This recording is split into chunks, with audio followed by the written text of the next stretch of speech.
1944, World War II came to Palau, and particularly to the small island state of Palau. The battle raged here for 74 days between Japanese Imperial Forces, the US Marine Corps and the US Army, with a loss of life of in excess of 13,000 personnel. In 2009, Clear Ground came to Palau and established the first proactive explosive remnants of war clearance team. With funding support recently gained from Australian aid, the team has been able to expand and is operating in a wide variety of harsh and difficult conditions. The terrain here in Palau is extremely varied, from pristine oceans to murky mangroves and caves. The mangrove clearance has been a difficult but interesting task that the Clear Ground team has been carrying out with Australian aid support. The Japanese military in 1944 laid numerous defensive minefields in any suspected approach that the American forces could take. So large 106-pound sea mines were placed in the shallows of the mangroves, also around hills and also around any suspected landing site, such as the beautiful beaches that we find here in Palau.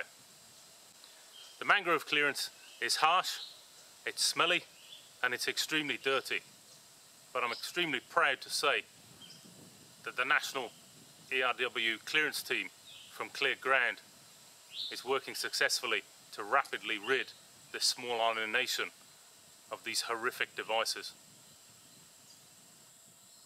Post-battle here, in every theatre in World War II, thousands of tons of unused ordnance or unexploded ordnance was dumped in the oceans,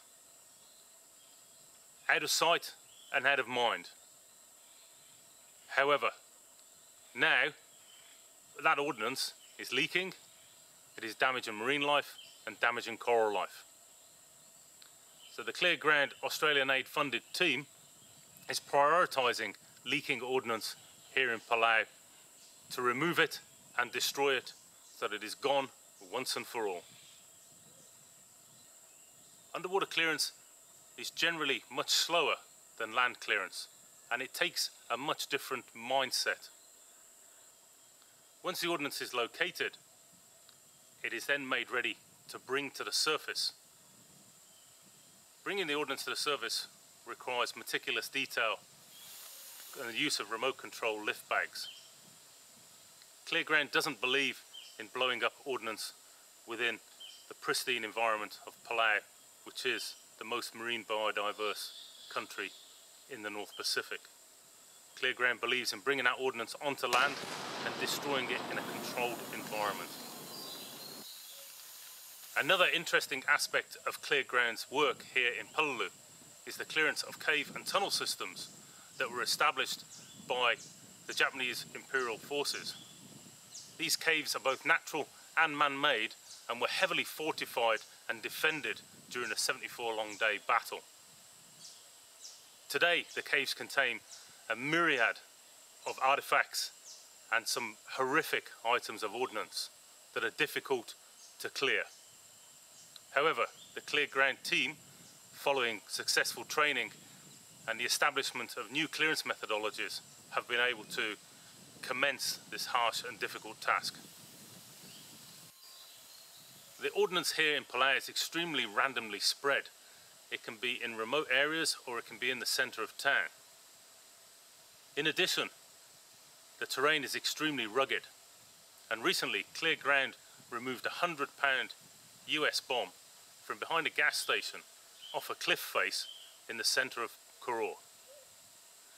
You can imagine the difficulties in operating up a 60-foot sheer cliff face, surrounded by jungle and only 200 metres away from one of the main gas stations.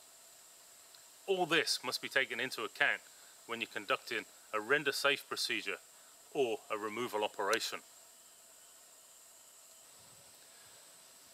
Because of the fragile environment here, we believe in rendering safe items of ordnance we've found, transporting them to one of our central demolitions ranges where we conduct controlled high explosive demolitions utilising modern day explosives to get rid of old and unstable World War II ordnance.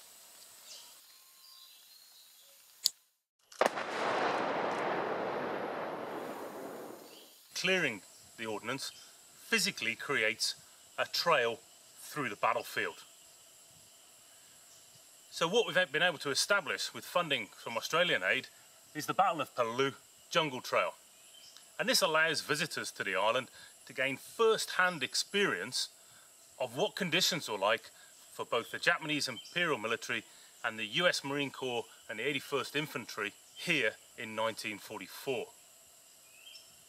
In addition, it also allows tour operators here within Palau to offer a new attraction and increase their revenue as a result. An important part of Clear Ground's work here in Palau is our community outreach programme, whereby we conduct door-knock surveys and door-knock risk awareness, as well as community meetings to make the population aware of the dangers of unexploded ordnance. In addition, we also host community awareness events and also talks to national ministries and agencies. Clear Ground trains all of its staff to international mine action standards, following Clear Ground's strict standard operating procedures, and regularly conducts refresher training for all personnel, as well as skills development training and complementary training such as small engines courses, block laying and concreting. Clear Ground, with its support from its international donors such as Australian aid and its national team, Palauans clearing Palauan land, Palau will be unexploded ordnance free as soon as possible.